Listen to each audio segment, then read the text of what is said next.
So hello everybody, today I'm going to be filming a wedding at a venue called Makeney Hall in Derby, and I thought it might be quite nice to show you a little behind the scenes. So this morning I'm going to start by showing you which gear I take with me on a shoot. Amazon camera bags to store everything, various Panasonic cameras to record the video, Rode mics to go on top of the cameras, Sony audio recorders to capture people speaking, Tascam audio recorders with Sennheiser lav mics. These capture even better audio than the Sony recorders. Zoom audio recorders, ideal for capturing backup audio. Various AA and AAA rechargeable batteries, ideal for powering the Zoom and Tascam recorders. Lots of spare camera batteries to keep the Panasonic cameras running all day long. Then lots of spare SanDisk memory cards too. For links to any of the gear you've seen, just look in the description below. Okay, so we've just arrived at the venue, and this is where the ceremony is going to be taking place. Here's the walkway, and then obviously all the action will happen at the end. So the cameras that we're going to use, we're going to put one at the back here. This one on the left at the back is going to be a safety camera. That is going to be on a wide lens, the 15mm, and that will just get a continuous recording of the whole ceremony. And this tripod here is where we're going to have a zoomed in shot of the couple or the registrar when they're speaking, and we'll use the 35 to 100 lens for that. Then this is where I'll probably stand here from the front, but I'll be on the 42.5 rather than this one, which will get me right in close up to the couple. And if somebody's speaking, like the registrar, I'll probably move to this angle, and then I can get a nice shot of them speaking. So this area here is completely open.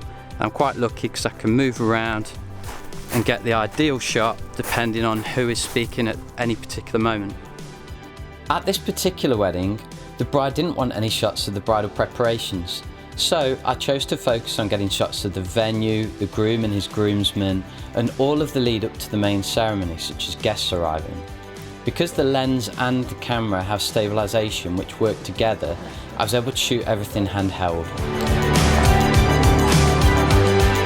Ahead of the wedding, I found out from the bride at what time she would be arriving in her wedding car, and I made sure to find a nice spot to capture a lovely shot of her coming in. She then went off for an interview with the registrar, and I headed back down to the outdoor ceremony area to get some shots of the groom and the groomsmen and all the guests. I also took this opportunity to mic up the groom. I used the Tascam and the Sony recorders that you saw at the beginning of the video, and then as soon as the registrar came down, I quickly mic'd her up too.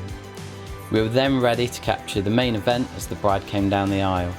As planned, I stood at the front alongside the photographer and got the bride's all-important walk down the aisle. For the rest of the ceremony, the 3-camera setup that I planned allowed us to produce a lovely real-time edit of the ceremony as it happened. May you give the best of yourselves to one another and ask for no more than you can give. It is now my real great pleasure to say that you are now husband and wife. Congratulations to you both. You may kiss your bride. Once the main ceremony was over, the couple and all of the guests headed up to the main grounds outside the hall.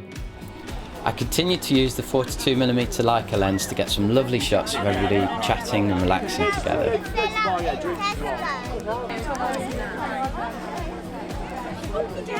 It was then time for the throwing of the confetti. I chose to switch over to the 25mm Leica lens for a slightly wider field of view.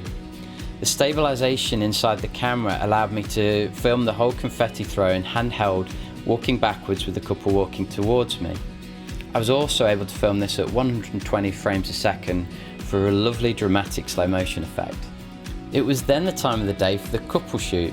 This is where the photographer and myself take the couple away to some lovely spots around the venue and get some lovely shots and footage of them together. I tend to let the photographer take the lead at this part of the day, as I find that the best footage I get is the little natural moments in between shots where the couple may be laughing or chatting or hugging, whatever they may do. I always shoot everything at 4K 60p, as this gives me footage that I can crop into if I want to in post, and also the fact it's 60p means I can slow things down and get some lovely slow motion shots. As soon as I've got all of the footage I need from the couple shoot, it was time for me to dash up to the main hall and get ready for the speeches. You'll see popping up just to the side of me a layout of the wedding breakfast room with the top table and with all of the other guest tables. And right here is where I set up a safety camera. I always tend to use a light stand so we can mount the camera really high up in the air, as this means that you can get continuous footage that's not interrupted by people standing up to applaud. You're prolonging it, don't clap.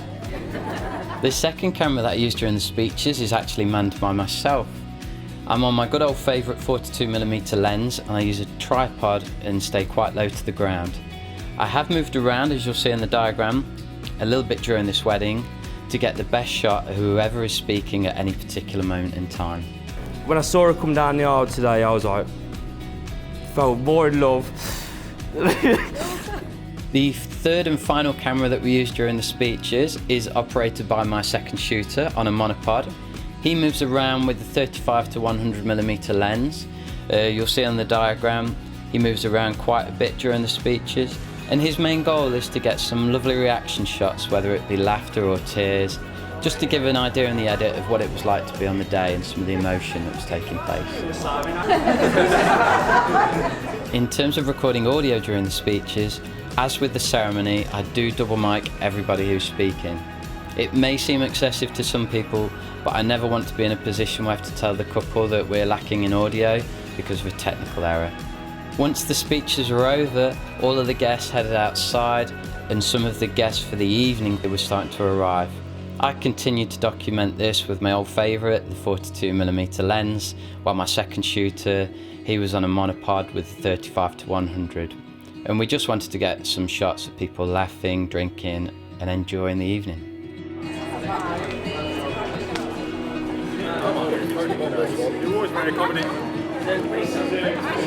And finally it was time for the first dance. We filmed this again with the safety camera on a wide lens, and also myself and the second shooter filming everything with two lenses, the 42mm and the 25, and we film it in 4K 60p, so we have the option to slow things down in the edit. If you'd like to know more about the camera I used to film this wedding with today, I have a review of the GH5 right here. It's a fantastic camera for weddings, and in the review I look at all of the features and I show lots of sample footage. Similarly, I've got another video here about the top 3 lenses to use on the GH5. If you have any questions whatsoever about today's video and how to film a wedding, please pop them in the comments section below and I'll make sure I get them answered.